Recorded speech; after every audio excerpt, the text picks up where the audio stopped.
You're at the dealership for an oil change. 45 minutes later, the service advisor walks out with a clipboard and tells you your transmission needs a flush. 5,300 miles on the truck. He says it's preventative. Says at your age, you want to stay ahead of problems. You authorize it because it sounds responsible. That flush cost you $470. Your truck didn't need it. And I know what you might be thinking. I've been taking care of my own vehicles for 40 years. I'm not that easy to fool. And you're not wrong. But the service department playbook changed. They're not targeting what you know about cars. They're targeting what you trust about the people selling to you. I spent 3 years as a mechanic before I ever stepped onto a dealership sales floor. 15 to 18, working at my uncle's independent shop. I learned to wrench before I learned to sell. Then I spent 26 years in the dealership business, 6 of those as general manager running 3 rooftops. I walked through those service bays every morning. I signed off on those repair orders, and I saw the same 8 repairs written up over and over for customers over 60. Repairs that in most cases were not needed, not yet, and sometimes not ever. I left the industry last year. I don't work for a dealership anymore. I don't have a service manager to protect or a policy to defend. So I'm going to walk you through the 8 most common unnecessary repairs pushed on older buyers. I'm going to tell you exactly how to know if you actually need the work. And I'm going to give you the specific words to say that stop this before you pay. You'll walk away knowing when to authorize the repair and when to walk out. Let's start with the one I saw written up most often. Transmission flush. That's what they call it. Sometimes they say transmission service. Same thing. They're draining your transmission fluid and replacing it with new fluid. Here's how it happens. You bring your truck or sedan in for regular maintenance, oil change, tire rotation. The service advisor comes out and says they did a multi-point inspection, which they do on every car. That's real. And they noticed your transmission fluid looks dark. Recommends a flush. You've got 40,000 miles on the vehicle, maybe 60. You authorize it because you want the truck to last. Here's what you need to know. Most modern automatic transmissions are filled with lifetime fluid. That means the manufacturer designed it to last the life of the transmission without service. A flush at 40,000 miles doesn't extend the life of your transmission. In some cases, it shortens it. Because the high-pressure flush can dislodge debris that then clogs the valve body. I'm not making that up. I watched it happen. The reason they push it is margin. A transmission flush costs the dealership about $60 in fluid and takes 30 minutes of bay time. They charge you between $300 and $500. That's an 80% margin. And it's discretionary, meaning the service advisor decides whether to recommend it based on what he thinks you'll say yes to. I had a service advisor named Kyle. Good kid, 23 years old. I watched him write up a transmission flush on a 2019 Honda Accord with 38,000 miles. Customer was a woman in her early 70s. I pulled the repair order and asked him why. He said the fluid looked dark. I walked out to the bay, pulled the dipstick myself, and the fluid was cherry red, factory fresh. I asked him again. He said, she seemed like she'd say yes. I canceled the repair. But Kyle didn't work for me. He worked for the service manager, and the service manager's bonus was tied to upsell revenue. Kyle kept his job. That's how the incentive structure works. When the service advisor recommends a transmission flush, here's what you say. What does the owner's manual say about transmission service intervals for this vehicle? Then wait. Most owner's manuals say 100,000 miles or more. Some say lifetime fluid, no service required. If they can't show you the manual interval, you don't authorize the work. Now, I have to be fair. Some trucks do need transmission service earlier than the manual says, particularly heavy-duty diesels used for towing. And some older transmissions with external filters benefit from a drain and fill, not a flush. If you tow a camper or a boat regularly, ask specifically about towing interval, not standard interval. But if you're driving a sedan or a light-duty truck for normal use, the manual interval is what matters. The transmission flush is the highest margin upsell in most service departments. But the second one is more common. Engine air filter. It's the filter that sits in the air intake, cleans the air before it goes into your engine. You're in the waiting room. Service advisor walks up with a dirty air filter in his hand, holds it up to the light, shows you how little light passes through, says it's restricting airflow, costing you fuel economy, and it needs to be replaced. The filter looks filthy. You say yes. Engine air filters do get dirty. That's what they're designed to do. Dirty doesn't mean failed. A filter can look terrible and still flow enough air for your engine to run properly. The test isn't how it looks. The test is whether it's collapsed, torn, or soaked with oil. None of those things show up in the hold it to the light trick. The reason they use that trick is because it works visually. People see a dirty filter and assume it's hurting the car, and the markup is enormous. A filter that costs the dealership $9 gets sold for $60. The labor is 3 minutes. You're paying $60 for something you don't need yet. When they show you the filter, say this: is the filter torn or collapsed? If the answer is no, say, I'll replace it at the next service. Then put it back in your car. A dirty filter that's intact is doing its job. If you live on a dirt road or you drive in dusty conditions, your filter will need replacement more often than the manual says. 15,000 miles instead of 30. That's real. But most people don't drive in those conditions. And even if you do, the filter doesn't go from good to bad in 3,000 miles. Check it yourself between services. Pop the clips, pull it out, look for tears. If it's intact, it's fine. If this is helping, subscribe to the channel. I post one of these every week. Third one, fuel system cleaning, fuel injector service, intake valve cleaning, all variations of the same upsell. They're running a chemical through your fuel system to clean carbon deposits. The service advisor tells you that carbon buildup is restricting fuel flow, causing rough idle or reduced power. Recommends a fuel system service, says it'll restore performance and improve gas mileage. You haven't noticed rough idle. You haven't noticed power loss. But you authorize it because it sounds preventative. Here's the thing. Carbon does build up in fuel systems. It's real, but it builds slowly. If your car is running fine, no hesitation, no rough idle, no check engine light, the carbon isn't at a level that needs service. This service is being sold to you based on mileage, not symptoms. They run it every 30,000 miles because that's the interval that maximizes revenue, not because your car needs it at that interval. The chemical they use costs the dealership about $12.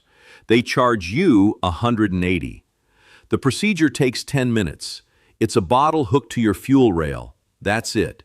When they recommend fuel system cleaning, ask this: what symptom am I experiencing that indicates I need this service? If they can't name a symptom, rough idle, hesitation, check engine light, you don't need it.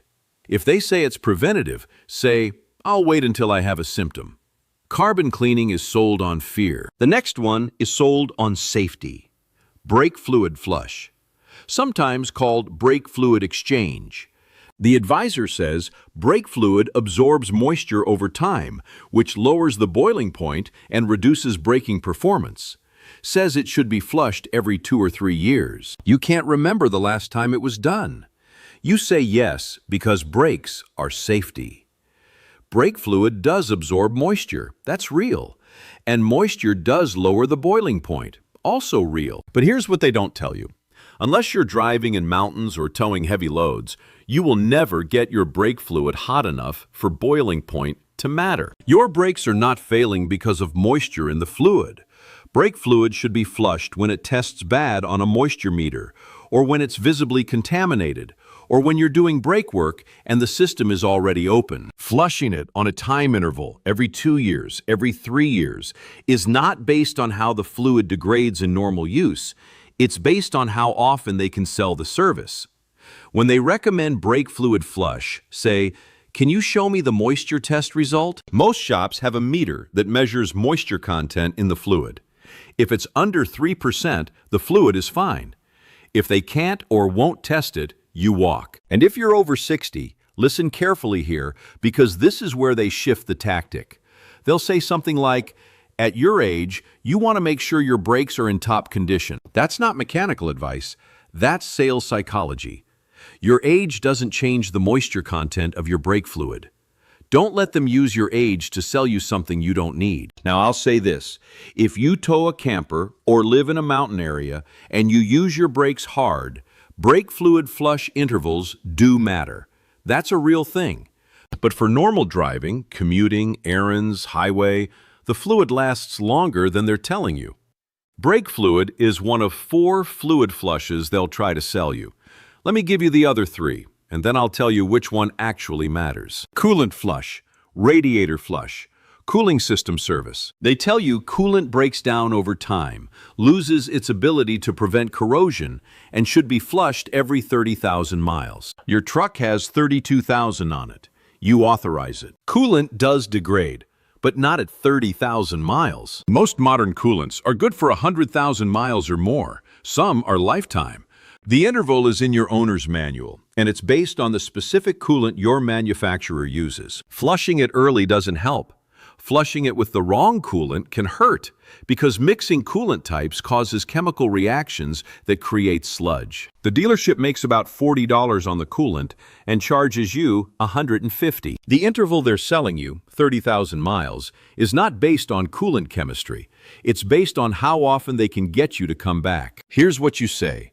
What coolant type does this vehicle use, and what does the owner's manual say about flush interval? If they can't answer both, you don't authorize the work. If the manual says 100,000 miles and you're at 30, you're done. Next one, power steering fluid flush, power steering service. The advisor says power steering fluid gets dirty over time, clogs the pump, and should be flushed. You didn't know power steering had fluid that needed service. You say yes. Most power steering systems are sealed. The fluid doesn't go anywhere. It doesn't evaporate. It doesn't get dirty unless there's an internal failure. And if there's an internal failure, you'll know because your steering will feel heavy or you'll hear whining from the pump. This service exists because they can sell it, not because you need it. I spent 26 years in dealerships. I never once saw a power steering failure that would have been prevented by a fluid flush. Not one. Ask this. Is there a symptom with my steering that indicates this service is needed? If the answer is no, you decline. Cabin air filter. It filters the air that comes through your vents into the cabin. They pull the filter, show you how dirty it is, and say it's restricting airflow and circulating dust into the cabin. The filter looks worse than your engine air filter. You say yes. Cabin air filters do get dirty, and yes, a clogged cabin filter will reduce airflow from your vents, but you'll feel that. Your fan will blow weak. If your fan is blowing normal, your filter is fine. The filter costs the dealership $6. They charge you $45. The labor is 2 minutes. You can replace this yourself in your driveway with a $10 filter from the auto parts store. YouTube will show you how. Most of them are behind the glove box. No tools required. This is the single easiest filter replacement on your entire vehicle, and they're charging you $45 for it. Say this, I'll replace that one myself. That's it. Then go home and do it. You'll save $40 and it'll take you 3 minutes. Last one. And this is the one that bothers me most. Differential service. Rear differential fluid change. Front differential if you've got 4-wheel drive. They say the differential fluid breaks down from heat and friction, and it should be serviced every 30,000 miles. You've got a 4-wheel drive truck. You authorize it because it sounds like something a truck needs. Differentials do need service, but not every 30,000 miles. Most truck differentials are good for 60 to 100,000 miles under normal use. Some are lifetime fluid. The interval depends on whether you tow heavy, whether you drive in severe conditions, and what the manufacturer specifies. Here's the part that bothers me. I'd walk through my service bays and see differential services written up on 2-wheel drive sedans. Cars that don't have a rear differential. They have a transaxle. The fluid is shared with the transmission. You can't service it separately. But the repair order would say rear differential service, and the customer would pay for it. I caught it once and pulled the ticket. The tech told me he did a transmission drain and fill and called it a differential service because that's what the advisor sold. That's fraud. It happened. Listen, I ran service departments where this happened. I didn't catch all of it. I caught some of it. I should have caught more. That's on me. I'm telling you now, so you don't pay for work that didn't happen. When they recommend differential service, ask this. Does this vehicle have a serviceable differential? And what does the owner's manual say about service interval? If it's a front-wheel drive car, the answer is no. If it's a truck, the interval is in the manual. Stick to it. Those are the 8. Let me pull back and tell you what connects all of them. Every single one of those 8 repairs has something in common. They're all sold to you based on an interval the service advisor made up, not an interval the manufacturer specified. Transmission flush every 30,000 miles. Fuel system cleaning every 30,000 miles. Brake fluid every 2 years. None of that is in your owner's manual. They're selling you a service schedule that maximizes their revenue, not a service schedule that protects your vehicle. The people writing those repair orders aren't trying to hurt your car. Most of them believe they're helping. They've been trained to sell service this way. They've been told that preventative maintenance is good for the customer, and some of it is. But when the interval doesn't match the manual, it's not preventative, it's profit. You don't have to be a mechanic to protect yourself from this. You just have to do one thing they're hoping you won't do. Read the owner's manual. The service intervals are in there. If the dealership recommends something that's not on that list or not due yet, you ask them to show you where it says that in the manual. If they can't, you don't authorize it. Here's what we covered. Transmission flush on low-mileage vehicles, check the manual. Engine air filter, only replace if it's torn or collapsed. Fuel system cleaning, only if you have symptoms. Brake fluid flush, ask for the moisture test. Coolant flush, follow the manual interval, not theirs. Power steering flush, only if there's a steering symptom. Cabin air filter, do it yourself. Differential service, make sure you have a differential and follow the manual. You don't need to memorize all 8. Pick the 2 that apply to your next service visit. Write them down. Bring the list with you. That's enough. You've been taking care of vehicles your whole life. You know how to check oil. You know how to read a gauge. You're not naive. The industry just built a sales system that doesn't care what you know. It cares whether you'll push back. So push back on that. Before your next service appointment, do 3 things. 1, find your owner's manual. If you don't have it, download the PDF from the manufacturer's website. 2, look up the maintenance schedule for your mileage. Write down what's actually due. 3, bring that list with you. When the service advisor recommends anything that's not on your list, ask them to show you where it says that in the manual. If they can't, you're done. Your service advisor isn't your enemy, but he's not your mechanic either. He's a salesman with a clipboard, and his paycheck is tied to how much service he sells. You don't have to be rude. You just have to know what your truck actually needs before you walk in that door. Before you authorize anything at the service desk, ask one question. Is this in the owner's manual? And if so, where? That's it. That's the video. Next time, I'm going to walk you through exactly what happens in the finance office when you're over 65 and why the process takes longer for you than it does for the 30-year-old who sat in that chair an hour before you.